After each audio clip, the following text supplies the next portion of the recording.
ब्राह्मण है और वो गर्भ गोत्र में उत्पन्न है। अपने ब्रह्म ज्ञान का गर्व था उसे, और वह राजा अजातशत्रु के पास जाता है काशी में, और वहाँ राजा से कहता है कि ब्रह्म ते ब्रवाणी, मैं तुम्हें ब्रह्म का उपदेश करूँगा। तो वो कहते हैं कि जो तुम्हारी आँखों में, सबकी आँखों में पुरुष दिखाई देता है वही ब्रह्म है। तब अजातशत्रु कहते हैं आपने जो कहा वह तो अल्प है, यह लक्षण जो है अव्याप्ति दोष ग्रस्त है, ये मतलब है अव्याप्ति दोष ग्रस्त है।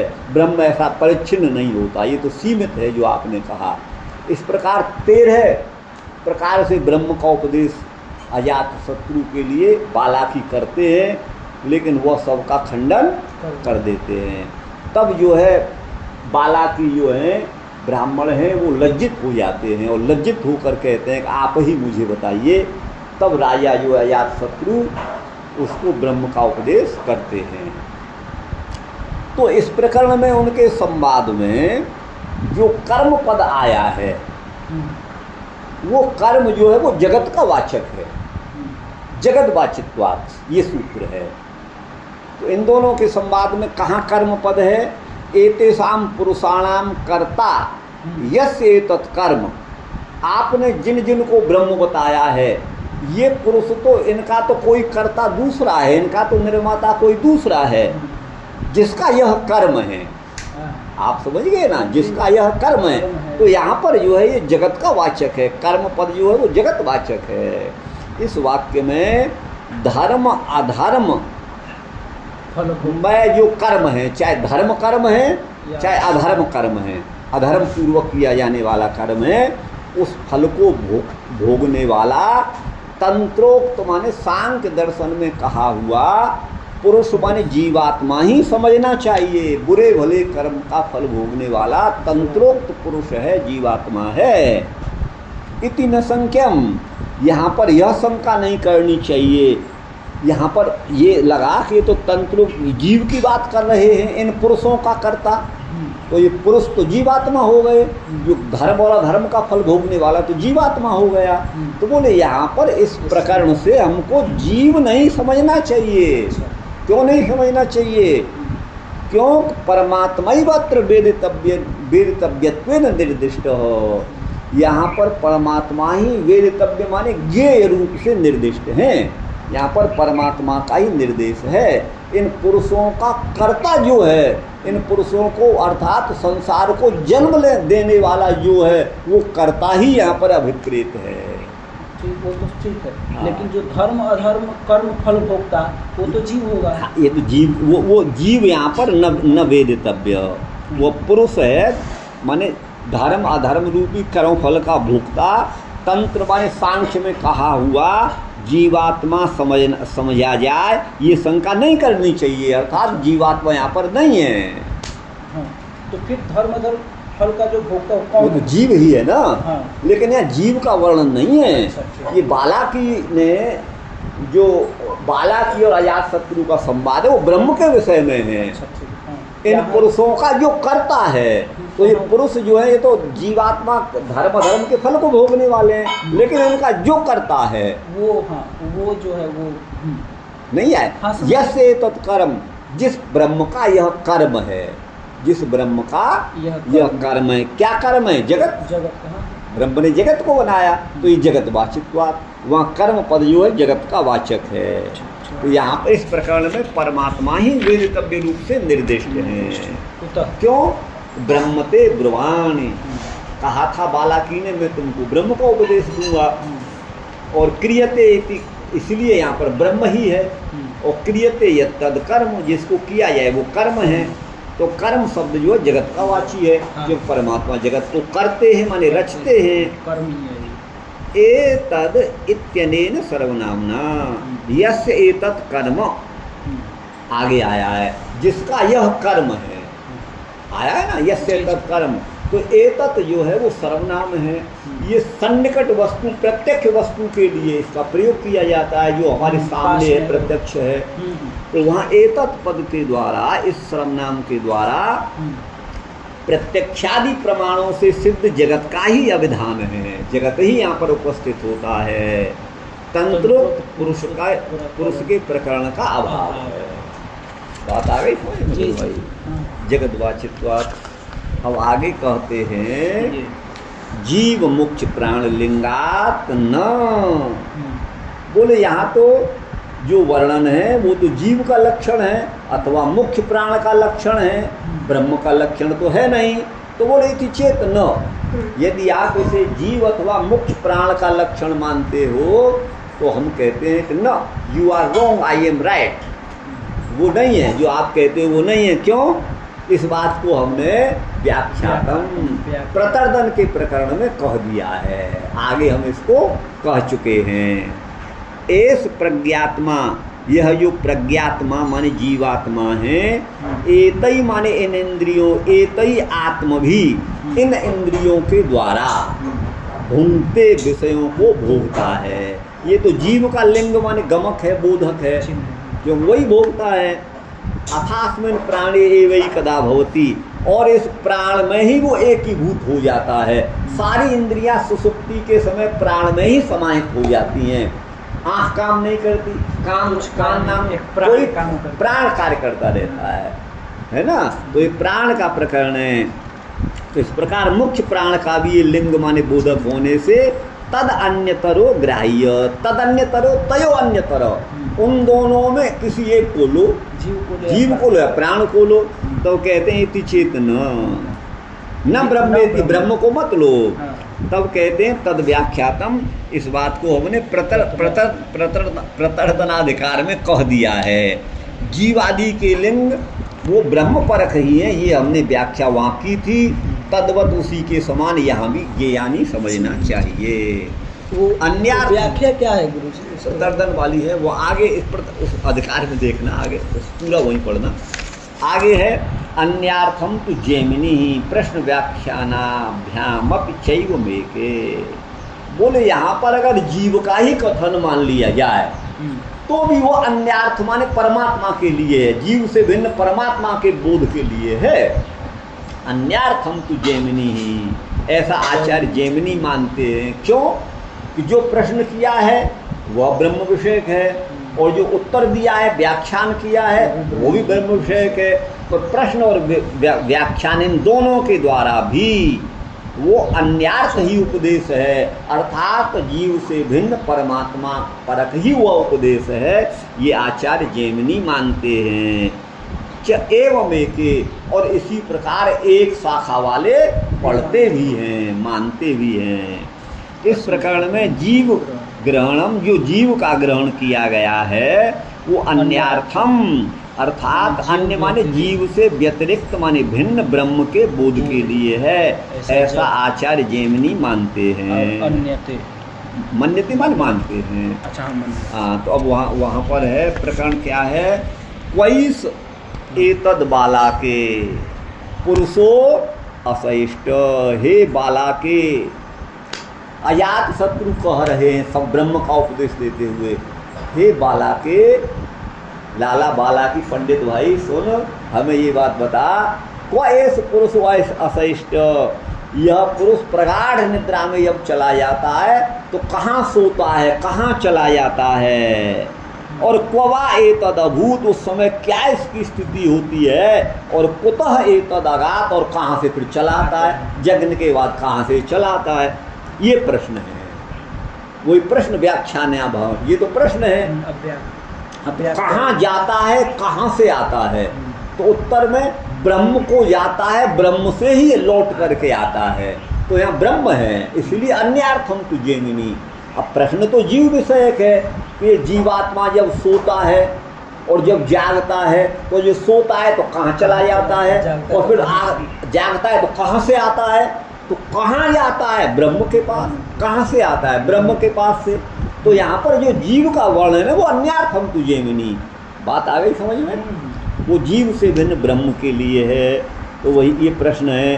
तो बोले यदा सुप्तः, जब व्यक्ति सोता है, स्वप्नम न कंचन पश्यति, कभी कभी तो सोता हुआ स्वप्न देखता है, लेकिन सुसुप्ति में स्वप्न नहीं देखता, किसी स्वप्न को भी नहीं देखता है। अथ अस्मिन् प्राणे एव एकदा भवति, वह प्राण माने परमात्मा में ही, प्राण पद परमात्मा का वाचक है, ध्यान दीजिएगा। वो परमात्मा में, वैसे तो प्राण में इंद्रियां प्राण में एकीभूत हो जाती हैं, लेकिन यहाँ पर प्राण माने परमात्मा में ही एकधा माने एकीभूत हो जाता है, परमात्मा के साथ सान्निध्य में रहता है, परमात्मा से मिलता है इत्यादि। ये प्रतिवचनात् उत्तर है। वाच से अच्छा, तथा अधीयत एक, कुछ लोग ऐसा पढ़ते भी हैं, तो कौन है एक ही माने जो ऐसा पढ़ते हैं, तो बोले वाजसनेय शाखा वाले, एवमेव जीव व्यतिरिक्त परमात्मानम आमनन्ति, जीव से भिन्न परमात्मा का ही यहाँ वर्णन है ऐसा मानते हैं। तत्रापि प्रश्न प्रतिवचने, वहाँ पर प्रश्न और प्रतिवचन माने उत्तर भी होते हैं। तो वहाँ भी कहा है, क्या दो जगह ये बात को कहा है, वही स तदा अभूत, को माने कहाँ, एस माने यह जीवात्मा, तदा माने सुसुप्ति के समय, अभूत माने था, कहाँ चला गया था, कहाँ रहता है, और कुतः एतद अगात, कहाँ से ये चला आया, आ गई ना समझ में। तो ये तो प्रश्न है, तो उत्तर वहाँ दिया है वाजसनेयी शाखा में, स एस, वह जो यह जीवात्मा है, वो अंतर हृदय, हृदय के अंतर्गत जो आकाश माने परमात्मा है, तस्मिन से ते, उस परमात्मा के साथ रहता है, शयन करता है। ये प्रतिवचन माने उत्तर है। तो यहाँ पर जीव का ग्रहण जो है अन्यार्थ माने परमात्मा ग्रहणार्थ है, ऐसा आचार्य जैमिनी मानते हैं। तो वही परमात्मा इस सृष्टि का रचने वाला है। तो बोले वाक्यान्वयात, वाक्य के अन्वय से, संगति से भी यहाँ पर परमात्मा ही ग्रहण होता है, परमात्मा का, जीव का नहीं होता। तो वाक्यान्वय क्या है, आत्मा वा अरे द्रष्टव्य हो, अरे गार्गी, अरे मैत्रेयी, आत्मा माने परमात्मा ही द्रष्टव्य माने देखने के योग्य है, इत्यादि से परमात्मा ही द्रष्टव्य रूप से ग्राह्य है। ये वाक्य का उपक्रम माने प्रारंभ है, और इस वाक्य के उपक्रम आदि की पर्यालोचना से ज्ञात होता है। तो तत्रैव अन्वयात, ब्रह्म में ही इसका अन्वय होता है, ब्रह्म में ही इसकी संगति होती है। बात आ गई ना समझ में, गुरुवाई नहीं आई। पर्यालोचना का मतलब, पर्यालोचन मान कथन, पर्यालोचन मान विवेचन, उसी में अन्वय होता है। अब आगे कहते हैं 20वां, प्रतिज्ञा सिद्धेर लिंगम आस्मरथ्य। तो बोले प्रतिज्ञा की सिद्धि के लिए ऐसा कथन है, प्रतिज्ञा की सिद्धि के लिए। और प्रतिज्ञा क्या है वो आगे बताएंगे। प्रतिज्ञा की सिद्धि क्या है, प्रतिज्ञा है कि एक विज्ञान से सर्व विज्ञान उपलब्ध हो जाता है, अर्थात एक ब्रह्म को जानने से सब कुछ जाना हुआ हो जाता है, सब कुछ ज्ञात हो जाता है, ये प्रतिज्ञा है। अच्छा, प्रतिज्ञा की सिद्धि भी इसमें लिंग माने प्रमाण है कि ब्रह्म को जानने से ही सब कुछ जान लिया जाता है। यथा हस्तपदे सर्वे पदा हस्तपदे निमग्ना, हाथी चलता है रेत में, उसका पैर सबसे बड़ा होता है, अन्य कोई चलेगा वो उसी के अंदर आ जाएगा, उससे छोटा ही होगा। माने ब्रह्म को जान लिया तो सब कुछ को जान लिया, सब ब्रह्म से निम्न नहीं है, सब उसी में समाहित हो जाते हैं। तो एक के विज्ञान से सभी का विज्ञान हो जाता है। तो वही यहाँ पर कहा, एक विज्ञानेन कथम तरी जीवेन उपक्रमणम, कैसे यहाँ पर जीव के द्वारा उपक्रमण कहा जाता है। तो बोले एक विज्ञानेन सर्व विज्ञान प्रतिज्ञा सिद्धे, एक के जानने से सब कुछ जाना हुआ हो जाता है। इस प्रतिज्ञा की सिद्धि से भी जीव जो है वो परमात्मा का कार्य है। या जीव का मतलब जीव परमात्मा बनाता नहीं, उत्पन्न नहीं करता, लेकिन जीवों को परमात्मा विभिन्न योनियों में भेजना ही परमात्मा का कार्य मान ले, औपचारिक कार्य मान लिया है, वास्तविक कार्य रूप नहीं है। क्योंकि कार्य रूप वस्तु अनित्य होती है, घट कार्य रूप है, अर्थात क्रिया से निष्पन्न है। जो वस्तु क्रियाजन्य होती है वो अनित्य होती है, तो जीव उस रूप में परमात्मा का कार्य नहीं है। तो मूल जीव को भगवान ने बनाया, जीव के लिए भोग के योग्य देह को भगवान ने बनाया। तो इसलिए देह के योग से जीव को परमात्मा का कार्य कहा है, या जीव को कार्य मत समझ लेना। जीव कार्य होगा तो फिर तो अनित्य हो जाएगा, क्योंकि उसका जन्म हो गया। और जातस्य ही ध्रुवो मृत्यु, उसकी मृत्यु होनी है, वो नित्य नहीं होगा। जबकि जीव अविनाशी है, चेतन शैल सुप्रासी है। तो यहाँ ये समझना चाहिए, यहाँ निम्बार्क भगवान का यही है, तो माने शरीर से संयोग ही जीव का जन्म ही उसका जीव को कार्य रूप का है। ठीक है ना। तो परमात्मा का कार्य होने से है ना, परमात्मा अनन्यत्वात्, और परमात्मा से अभिन्न होते हुए भी परमात्मा है अनन्य, अन्य नहीं है जो अनन्य। अर्थात परमात्मा नित्य है, जीव भी नित्य है। परमात्मा भी चेतन है, जीव भी चेतन है। परमात्मा का भी नाश नहीं होता, जीव का भी नाश। इन बातों में जीव परमात्मा से अनन्य है, भिन्न नहीं है। तो परमात्मा वैसे वास्तव में तो भिन्न ही है, लेकिन जो प्रकाश महान अग्नि में है वही प्रकाश, वही दाहकता अल्प अग्नि में भी है तो सही। आप समझ गए ना। परमात्मा सृष्टि की रचना करते हैं, मनुष्य भी पशु पक्षी भी अपने अपने बच्चों को पैदा करते हैं, तो इनमें वो न्यून शक्ति है। पर आदमी एक दूसरे को मार देता है, पशु एक दूसरे को मार देता है, तो इसमें भी संहार की शक्ति है। लेकिन एक पशु या एक आदमी सारे विश्व को नष्ट कर, ये संभव नहीं है। लोकांतरों को नष्ट कर दे, एटम बम अगर सारा विश्व अपने अपने एटम बमों को छोड़ दें तो ये पृथ्वी की जीव जाति जो भी जीव हैं वो समाप्त हो जाएंगे। लेकिन वो सूर्य को तो नहीं मिटा सकते, चंद्रमा को तो नहीं मिटा सकते, नक्षत्रों को तो नहीं मिटा सकते, दूसरे लोकांतरों को तो नहीं मिटा सकते। तो वो शक्ति जो परमात्मा में है वो जीव में भी न्यून रूप से है, लेकिन वो न्यून है, वो पूर्ण रूप से, यही अंतर है। तो इसलिए परमात्मा से अनन्य, इसी बात में अनन्य है। अनन्य का मतलब अभिन्न, वास्तव में अभिन्न नहीं है, वास्तव में तो भिन्न ही है। भेद ही वास्तविक है और अभेद जो है वो औपचारिक है, ये समझना चाहिए। तो जीव जो है वो परमात्मा से अनन्य होने से तद्वाचक शब्द माने जीववाचक शब्द से परमात्मा का विधान माने कथन है।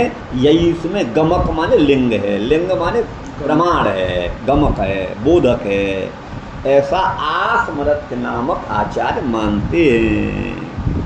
अब ओडलोबी का मत समझिएगा, कल हम बता रहे थे उडू नक्षत्रों को कहते हैं।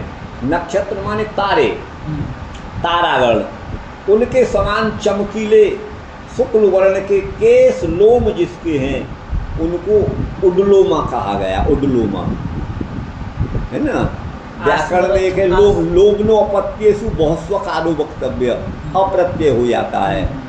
तो इसके रूप चलेंगे ओडलोमे, ओडलोमी, बहुवचने तो उडलोमा। ओडलोमे, ओडलोमी, हरे हरी, और आगे ओडलोमा नहीं होगा, उडलोमा होगा, ये इसके रूप चलेंगे। ओडलोमी, ओडलोमी, उडलोमा, उसी तरह से सभी में चलाइएगा।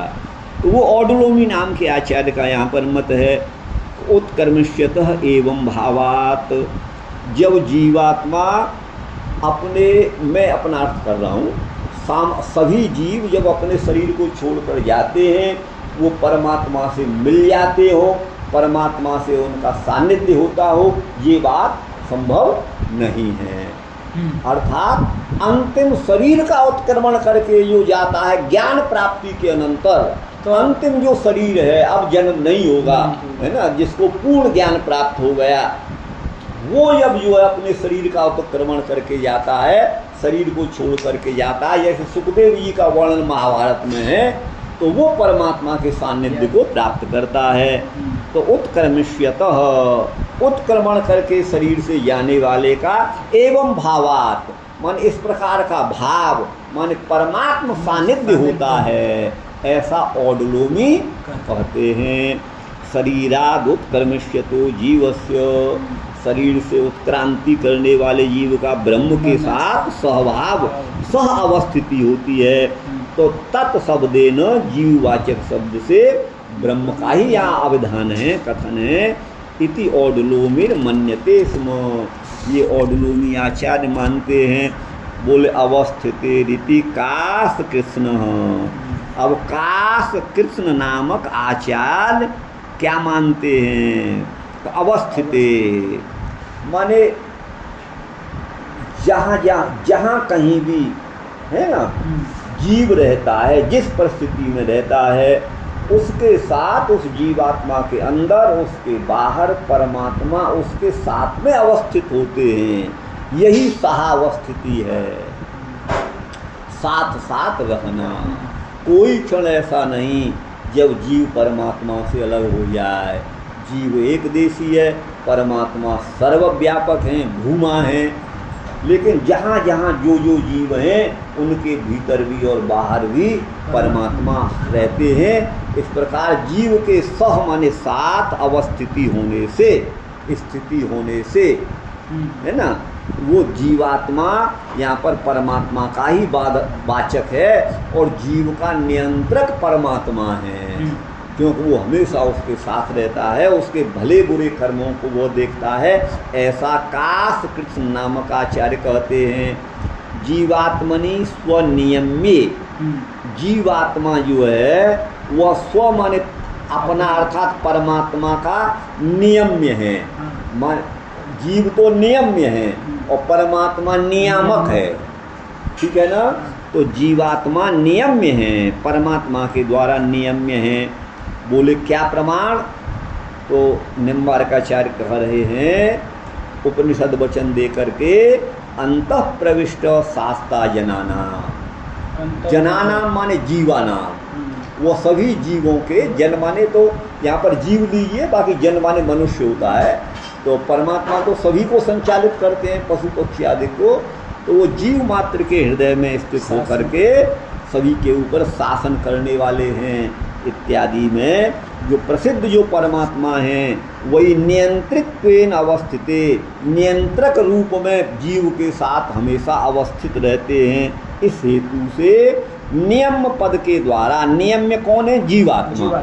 उस नियम्य पद के द्वारा उपक्रम आदि में, उपक्रम माने प्रारंभ आदि में, यहाँ पर नियम से नियंता भगवान का परिग्रहण होगा। इति काश कृष्णो मन्यते स्म, ऐसा काश कृष्ण नामक आचार्य मानते हैं। और क्या है गुरु भाई, आप देखिए, प्रकृतिश्च प्रतिज्ञा दृष्टांतानुपरोधात।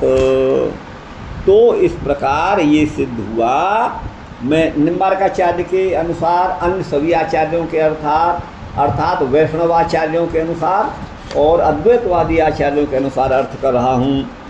तो प्रकृतिश्च प्रतिज्ञा दृष्टांतानुपरोधात, कोई बात नहीं, उसे छोड़िए, कल हो जाएगा, कोई दिक्कत नहीं।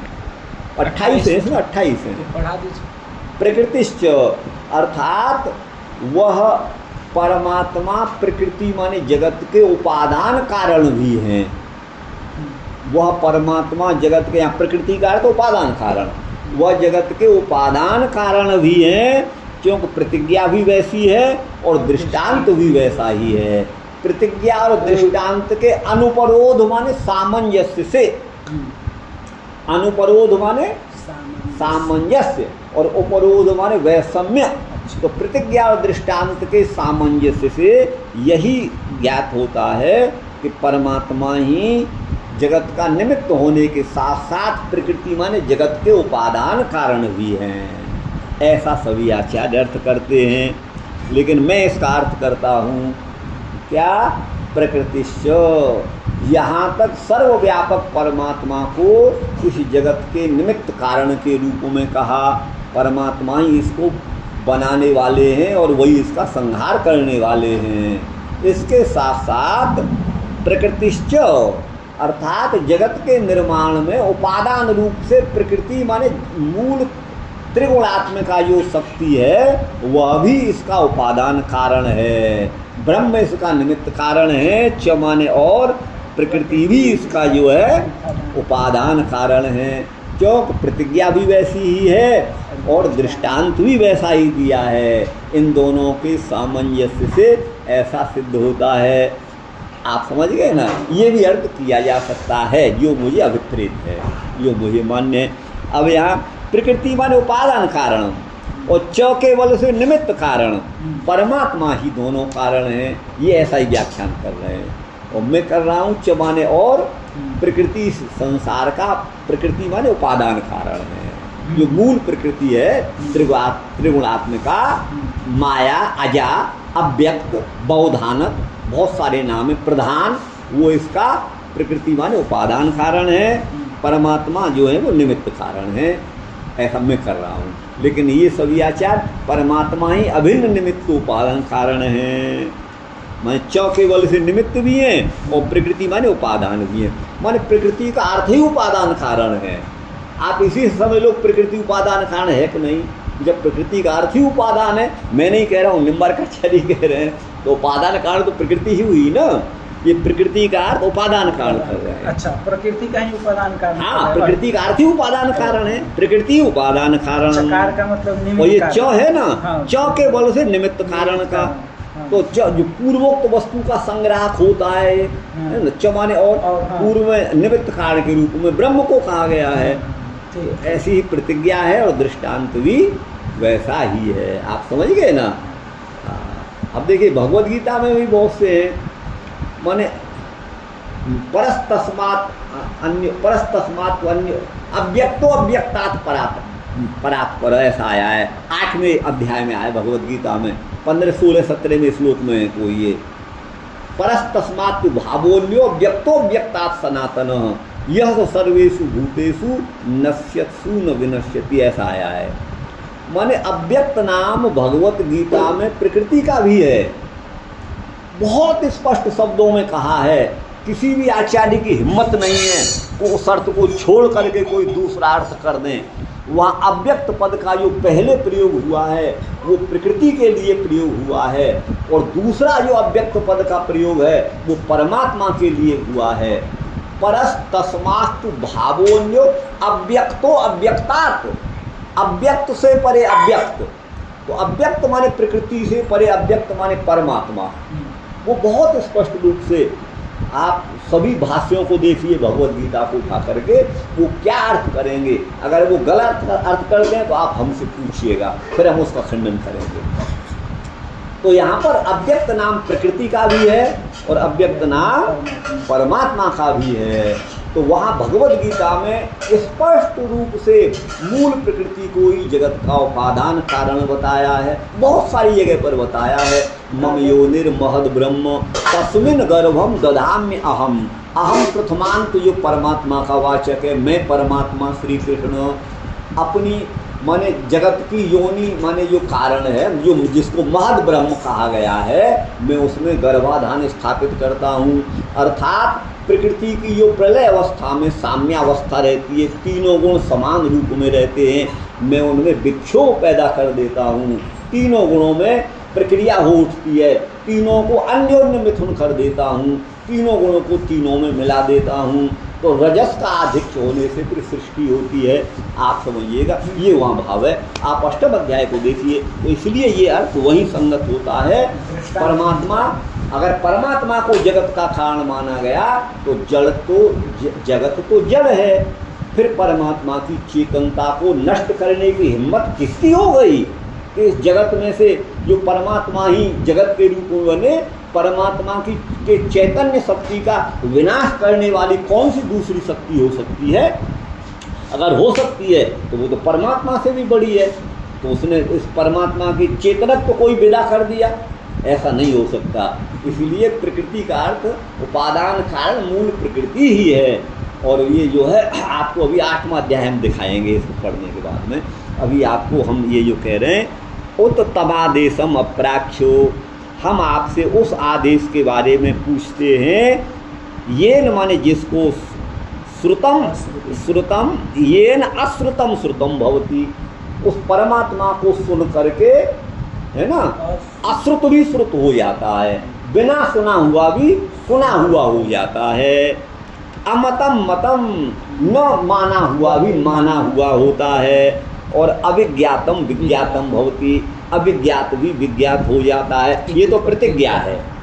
अब यहाँ पर और दृष्टांत क्या दिया है, यथा सौम्य एकेन मृण्मयेन एक ही मिट्टी से मृत पिंड के द्वारा बना हुआ जो पदार्थ है, आपने देखा, परखा उसको कि ये तो जो दीपक है मिट्टी का बना हुआ, ये घड़ा मिट्टी का बना हुआ है, इसमें ये गुण है। तो जो कुल्हड़ है उसमें भी वही गुण है, सरवा है उसमें भी वही गुण है, सुराई है उसमें भी वही गुण है। तो एक मृण्मय मिट्टी के पात्र को परख लेने से समग्र मिट्टी के पात्रों का ज्ञान हो जाता है, सब विज्ञात हो जाते हैं कि यह भी, ये दृष्टांत का सामंजस्य भी वही होता है। तो वस्तुतः ये सारा जो जगत है वो मूल प्रकृति से बना, और सबको जान लेने से, क्योंकि संसार त्रिगुणात्मक है, तो ये त्रिगुणात्मक है, तो ये प्रतिज्ञा सिद्धि होती है। अविद्योपदेशात्, यही आई है, ये 23 हो गया, ये जो है अब ये 24 अविद्योपदेशात्। बोले अविद्या, अविद्या माने ध्यान करना, चिंतन करना। क्या चिंतन किया ब्रह्म ने? जब सृष्टि नहीं थी, महाप्रलय था, तदैक्षत, उस परमात्मा ने ईक्षण किया। तो ईक्षण माने अविद्या, ध्या माने चिंतन, ईक्षण, परमात्मा ने चिंतन किया। तो अविद्या का उपदेश होने से यहाँ पर सृष्टि जो है ब्रह्म के द्वारा ही रची जाती है, ये बात यहाँ पर कही गई है। तदैक्षत, उसने ईक्षण किया। बहुश्याम, इसका वास्तविक अर्थ तो ये है, मैं बहु माने भूमा, भूमा माने व्यापक, व्यापक माने सबसे बड़ा, मैं सबसे महान हूँ, इसका वास्तविक अर्थ तो ये है। लेकिन यह अर्थ सभी आचार्य लगभग ये करते हैं, बहुश्याम, मैं एको अहम, मैं अकेला ब्रह्म बहुत रूपों में हो जाऊँ, माने लाड़वी शरण भी हो जाऊँ, गोपाल भी हो जाऊँ, और ये पत्थर भी हो जाऊँ, बकरा बकरी भी बन जाऊँ, गाय बैल भी बन जाऊँ, शेर व्याघ्र भी बन जाऊँ, अनेक रूपों में हो जाऊँ ऐसा। तो ये जो इस अविद्या उपदेशात, इस चिंतन के उपदेश से ब्रह्म ही सृष्टि के प्रकृतित्व वर्तेते, ब्रह्म ही सृष्टित्व और प्रकृतित्व, ब्रह्म ही इसके रचने वाले हैं और ब्रह्म ही इसके प्रकृतित्व माने उपादान, ये इनके द्वारा ये अर्थ है। वही ब्रह्म इसके निमित्त भी है और उपादान। हाँ, वही है। अब आगे कहते हैं साक्षात उभयाम्नानात्। तो ये तो अर्थ करते हैं सभी आचार्य, साक्षात रूप से ब्रह्म को ही, उभय माने दोनों, अर्थात उपादान कारण और निमित्त कारण, उभय कारण ब्रह्म को ही कहा गया है, साक्षात रूप से कहा गया है। साक्षात उभयाम्नामा, उभय आमनानात्, उभय कारण के रूप में ब्रह्म को ही कहा गया है, ब्रह्म ही उपादान है, ब्रह्म ही निमित्त है। तो बोले कैसे? बोले ब्रह्म वनम, उपनिषद का मंत्र अब दे रहे हैं सूत्र की पुष्टि में, इसके भाष्य में, ब्रह्म वह वन है, ब्रह्म ही वह वृक्ष है, आसीत माने था, यतो माने जिस ब्रह्म रूपी वृक्ष से द्यावा और पृथ्वी रूपी पदार्थों को निष्टतक्षु छील करके बनाया। जैसे बढ़ई वृक्ष से छील तराश करके कुर्सी मेज आदि बना देता है, ऐसे ब्रह्म ही वह एक वन है जिसको काट पीट करके निष्टतक्षु, उसको तक्षण कार्य, तक्षण कार्य का मतलब है छीलना, तक्षा बढ़ई को कहते हैं। तो वो अब पेड़ जो है वो तो मेज तो है नहीं, कुर्सी तो है नहीं, लेकिन उसको काट पीट करके छील छाल करके वृक्ष को कुर्सी मेज के रूप में बना दिया जाता है। तो अगर हम इसका यही अर्थ लें, ब्रह्म वह वन है, ब्रह्म वह वृक्ष है जिसको काट पीट करके मेज कुर्सी बनाई जाए, ब्रह्म वह है जिसको काट पीट करके संसार बनाया जाए, यही तो अर्थ होगा। अगर ऐसा है तो ब्रह्म की तो छटनी हो गई, जो अनुपयोगी लकड़ी है वो काट करके अलग फेंक दी जाती है, उपयोगी लकड़ी से मेज कुर्सी बना ली जाती है। तो ऐसा ब्रह्म में कुछ है जो छील काट कर फेंकने योग्य है, जो तक्षण के योग्य है। आप धातु की तरफ ध्यान दीजिएगा, है ना, तक्षा, तक्षण करने वाला, छीलने वाला, काटने वाला, निष्टतक्षु ये है। तो आप समझिएगा, तो ब्रह्म में तो ऐसा कुछ नहीं है, लेकिन हाँ प्रकृति में है। प्रकृति के गुणों को आपस में मिलाया, इस गुण का यहाँ आधिक्य हो गया, इसका यहाँ न्यून हो गया। जब प्रलय होता है तो तमोगुण का आधिक्य हो जाता है, जब सृष्टि होती है तो रजस बढ़ जाता है, और पालन के समय सत्व गुण का आधिक्य रहता है। तो ये सब होता है, आपको बता दें। यहाँ पर इसका अर्थ ब्रह्म, तो यहाँ पर ब्रह्म को ब्रह्म समझा, यहीं से भूल हो गई। ब्रह्म पद प्रकृति का वाचक है। मम योनिर महद ब्रह्म, मेरी मत मानिए। केशव काश्मीरी जी ने महद ब्रह्म का अर्थ क्या लिखा है, आप उसे देखिएगा। तो महद ब्रह्म माने प्रकृति। ये जगत विजयी केशव काश्मीरी भट्टाचार्य निम्बारक संप्रदाय के आचार्य, वहाँ महद ब्रह्म का अर्थ वहाँ महद जोड़ दिया है। महद तो विशेषण है, वो महद ब्रह्म जो है प्रकृति का वाचक है। आप उठाइए केशव काश्मीरी जी की भाष्य को, मेरे पास था, पता नहीं कहाँ गायब हो गया। केशव काश्मीरी जी का भाष्य यही तो है, इसमें भी तो है, ये केशव काश्मीरी जी का है। हाँ, वो होगा, वो इन्होंने दिया होगा। लेकिन मैं गीता जी में इन्होंने जो है, गीता जी में इन्होंने महद ब्रह्म का अर्थ प्रकृति किया है। आप समझ गए ना मेरी बात। तो मम योनिर महद ब्रह्म तस्मिन माने महद ब्रह्म में, सीधा अनुवाद कर रहा हूँ गीता जी का। हे अर्जुन, मेरी जो योनि है वो महद ब्रह्म है। महद ब्रह्म माने प्रकृति है, तस्मिन माने उस ब्रह्म में, अर्थात उस प्रकृति में मैं गर्भाधान करता हूँ। और संभव सर्वभूतानाम ततो, उससे फिर ये सारे प्राणियों की उत्पत्ति होती है। उपनिषद में इस ब्रह्म का क्या अर्थ लिए गए हैं? ब्रह्म माने प्रकृति ही होगा, उपनिषद में। लेकिन और क्या भाई, कहीं भी हो उससे क्या है। गीता उपनिषदों का सार है। आप उसे उपनिषद नहीं मानते, वो तो उसका सार है, तो वो भी उपनिषद ही है। इति श्रीमद् भगवद गीतासु उपनिषद। ब्रह्म प्रकृति का भी वाचक है, ब्रह्म का भी वाचक है, तो हाँ, वो जो व्यापक है ना, इसलिए वो ब्रह्म माने बड़ा, तो उसका वाचक है। तो ब्रह्म माने प्रकृति वह वन है, ब्रह्म वह वृक्ष है जिससे द्यावा पृथ्वी सब लोकांतरों को छील छाल करके बनाया जाता है। अब छील छाल करके मतलब क्या है, जहाँ देवता बनाने हैं वहाँ सत्व गुण का आधिक्य होगा, या राक्षस बनाने वहाँ तमस का आधिक्य होगा। आप समझ गए ना। जहाँ मनुष्य को बनाना है वो जो है कुछ दोनों मिला हुआ बना दीजिए। आप समझ गए ना। तो यही निष्ठतक्षु का यहाँ पर अर्थ है। तो यहाँ ब्रह्म का अर्थ तो प्रकृति ही होना चाहिए। लेकिन अब ये कर रहे हैं तो हम तो भाई कुछ कहेंगे नहीं, तो इसलिए हम तो ये अर्थ करते हैं साक्षात रूप से उभय आमनानात्, ब्रह्म को निमित्त और प्रकृति को उपादान कारण। उभय माने दोनों को यहाँ पर कारण रूप में, आमनान माने कथन किया गया है उपनिषदों में, वेदों में, वैदिक वाङ्मय में। इसलिए प्रकृति इसका उपादान कारण है और जो है परमात्मा इसका निमित्त कारण है। साक्षात उभयामनानात्, आमनान माने कथन। तो आप देखिए, तो इसलिए अब यहाँ मनीषिणो मनसा पृच्छते तद यद अध्यतिष्ठत भुवनानि धारयन्। मनीषी जन जो है, मन माने अंतःकरण से। अब यहाँ क्या है, पूछते हैं क्या, तद अध्यतिष्ठत भुवनानि धारयन्, वह ब्रह्म, तद माने वह ब्रह्म, भुवनानि धारयन्, समस्त लोकांतरों को, 14 भुवनों को धारण करता हुआ, अध्यतिष्ठत माने विद्यमान रहता है। तो धारण करने वाला ब्रह्म और धारित की जाने वाले लोक, तो लोक अलग हो गए, ब्रह्म अलग हो गया।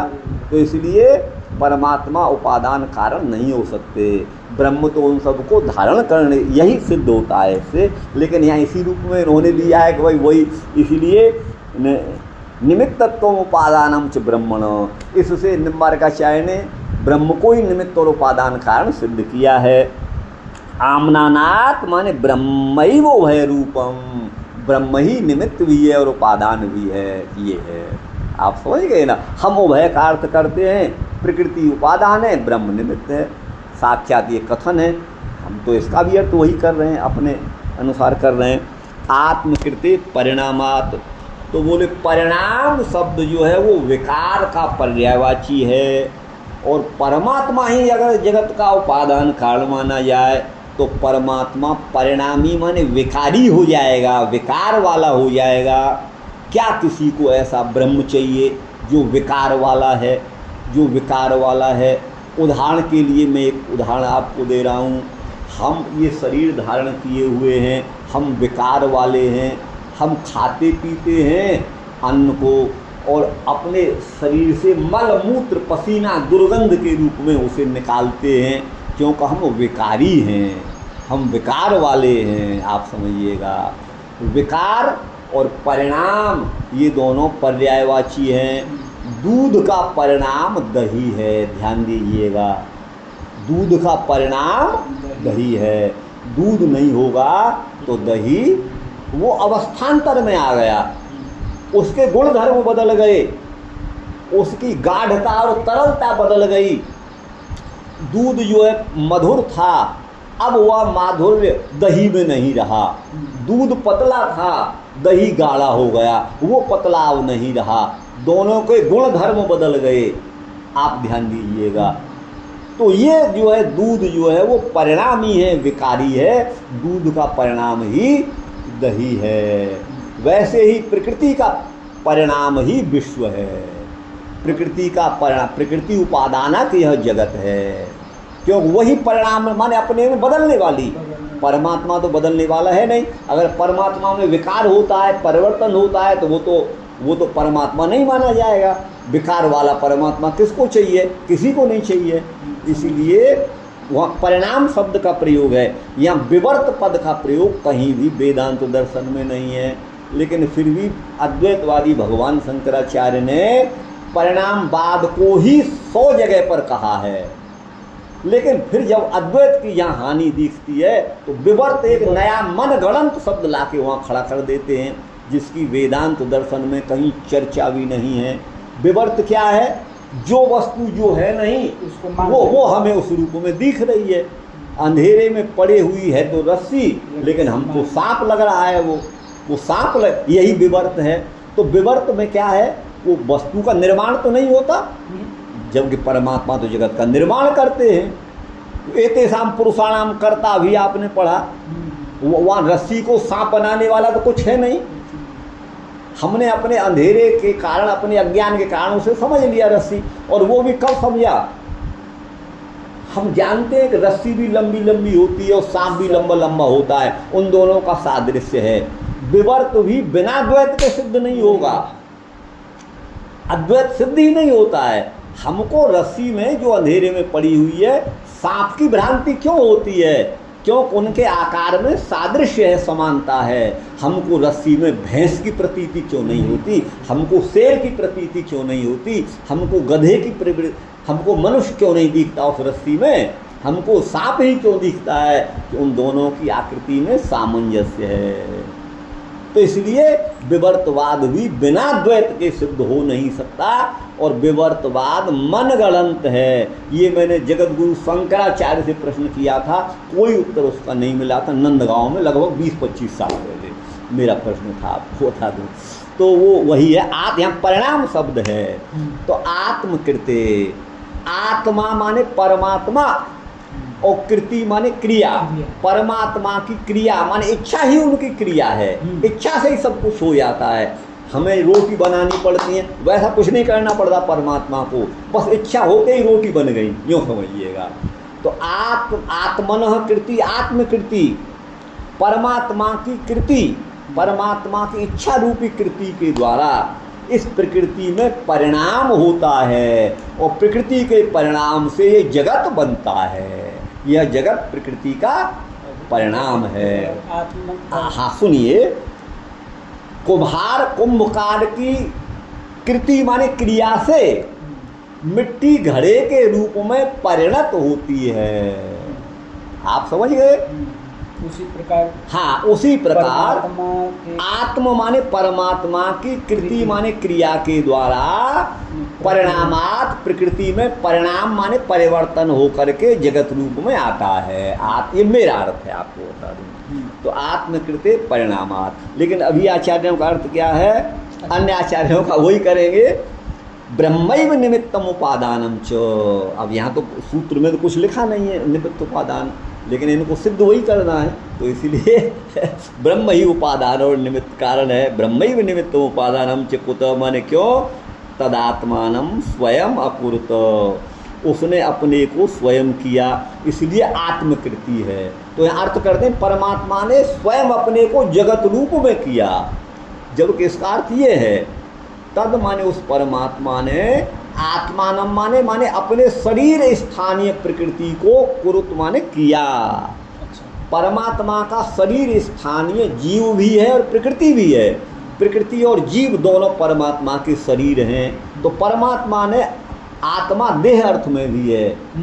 आपको हम बता चुके हैं आत्मा आत्मा जीवे, हमने कई बार आपको बोल चुके हैं। तो आत्मा जो है वो देह का भी वाचक है।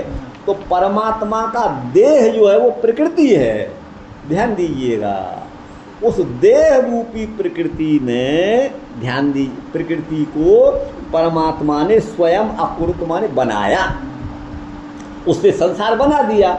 और यहाँ आत्मा नाम का अर्थ माने भगवान ने स्वयं ही जगत। अरे परमात्मा इतना मूर्ख है क्या? जगत में अगर इतना ही अच्छा होता तो इस जगत से मुक्ति की बात शास्त्र क्यों करते हैं? सभी आचार्य इस जगत को छोड़कर आखिर भागना क्यों चाहते हैं? आखिर मुक्ति की अभिलाषा होने का प्रश्न ही क्या है? आप परमात्मा ही में तो है। जो आप खा रहे हैं आप परमात्मा को खा रहे हैं, जो देख रहे हैं वो परमात्मा को देख रहे हैं। सांप भी परमात्मा है और सब कुछ परमात्मा, शत्रु मित्र सब परमात्मा है। फिर संसार को दुखमय क्यों आपने माना? संसार को आपने सुखमय क्यों नहीं मान लिया? ब्रह्म तो आनंदमय है। उस ब्रह्म के आनंद का, ब्रह्म की चेतनता का किस शक्ति ने लोप कर दिया इस संसार से? अगर ब्रह्म ही जगत का उपादान कारण है, कोई शक्ति ऐसी नहीं जो परमात्मा के स्वरूप को हानि कर सके, नष्ट कर सके। परमात्मा का स्वरूप है आनंद, परम आनंद स्वरूप है, सच्चिदानंद स्वरूप है। उस आनंद को संसार से किसने खींच करके बाहर फेंक दिया? किसी की ऐसी शक्ति नहीं है। अगर ऐसा है तो परमात्मा को तो अपने स्वरूप से च्युत ही होना पड़ेगा। ऐसा परमात्मा किसको चाहिए? किसी को नहीं। इसलिए आत्मा का पद यहाँ पर अपने शरीर रूपी प्रकृति से स्वयं परमात्मा ने बनाया। कोई कुम्हार की तरह चाक लेकर घड़ा बनाना, डंडा लेकर घड़ा बनाना, जुलाहा जो है अपने औजार लेकर वस्त्र बनाना, वो कोई ज़रूरत नहीं परमात्मा को। उसने स्वयं अकेले ही बना दिया। ये हमारा है। लेकिन यहाँ इनके अनुसार परमात्मा ने अपने को ही जगत के रूप में बना दिया। ननु कर्तु कुतः, बोले कर्ता स्वयं कृति का विषय हो जाए, कर्ता ही कर्म बन जाए, ये कैसे है? तो बोले परिणाम से हो जाता है। भाई परिणाम का अर्थ है परिवर्तन। दूध में परिणाम होगा तभी तो दही बनेगा, सोने में परिणाम होगा तभी तो कुंडल बनेगा। वो अवस्थान्तर की प्राप्ति ही परिणाम है। तो परिणाम से सर्वज्ञ सर्वशक्ति वाला जो ब्रह्म है वो शक्ति के विक्षेप से, तो वह शक्ति का विक्षेप क्या है? माया ही है वस्तुतः। आपको बता दें उसके द्वारा। अब ये निम्बार्काचार्य जी जो है वहाँ थोड़ा शंकराचार्य जी से कुछ ले रहे हैं। उन्होंने आवरण और विक्षेप दो शक्ति मानी है, अज्ञान की दो शक्ति मानी है।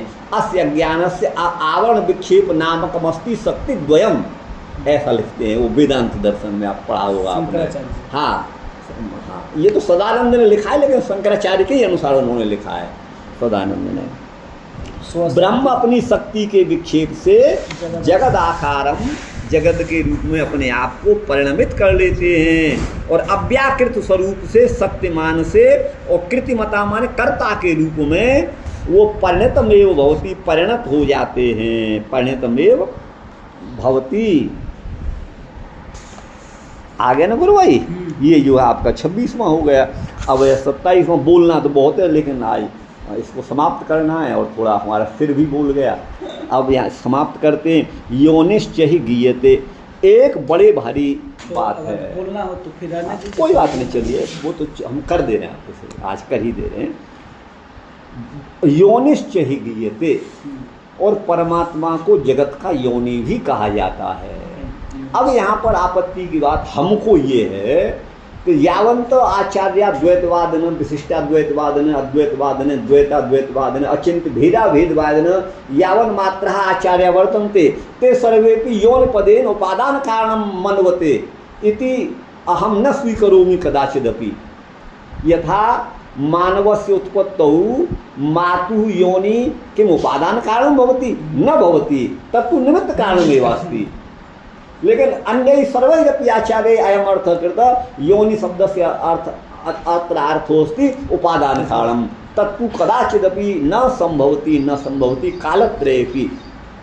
वह तो एक निमित्त है, वीर्य को अंदर जाने का एक निमित्त है और बच्चे को बाहर आने का एक निमित्त है। वो योनि ही उपादान कारण कैसे हो गई भाई? तो नहीं। अगर फिर तो हम उससे पैदा हुए तो योनिमय हम होने चाहिए, लेकिन हम योनिमय नहीं है, आपको बता दें। तो इसलिए वो निमित्त कारण है। वो उपादान कारण जो अर्थ किया है वो इस सूत्र का शीर्षासन है, मन उल्टा अर्थ है। शीर्षासन मान उल्टा कर दिया है उसका अर्थ, आपको बता दें।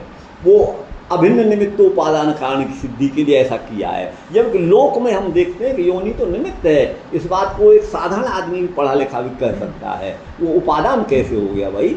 उसके उपादान कारण तो गर्भ में वो पंच तन्मात्राएं हैं। वो जो है तन्मात्राएं, जो सूक्ष्म शरीर आता है जीवात्मा, वो जो पंचभूत ही है वस्तुतः उसके उपादान कारण।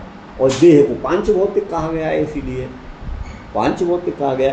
तो वही है योनिश्च ही गीयते, और वो योनि माने परमात्मा जगत का निमित्त कारण कहा जाता है। लेकिन इन अन्य आचार्यों के अनुसार वह निमित्त उपादान दोनों। यद भूत योनिम परिपश्यन्ति धीरा, उन भूत माने सारे प्राणियों की योनि माने उत्पत्ति स्थान जो ब्रह्म है उसको धीर पुरुष देखते हैं।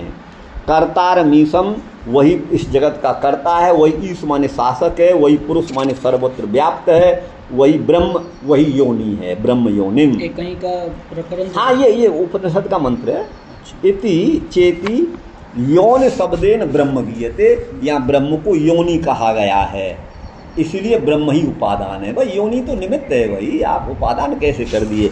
एतेन सर्वे व्याख्याता एतेन अधिकरण समुदायेन, यह जो अधिकरण चल रहा है, जगत की उत्पत्ति वाला जो अधिकरण चल रहा है, इस अधिकरण समुदाय के द्वारा समग्र जो वेदांत हैं वो ब्रह्म परक ही हैं। ये व्याख्याता पद की द्विरावृत्ति पाद की समाप्ति का सूचक है। कृष्णा इति ओम तस् इति श्री मद्भगवन् निम्बार्क विरचिते शारीरक मीमांसा वाक्यार्थे वेदांत पारिजात सौरभे प्रथमाध्यायस्य चतुर्थ पाद। श्री कृष्णार्पणमस्तु। भगवान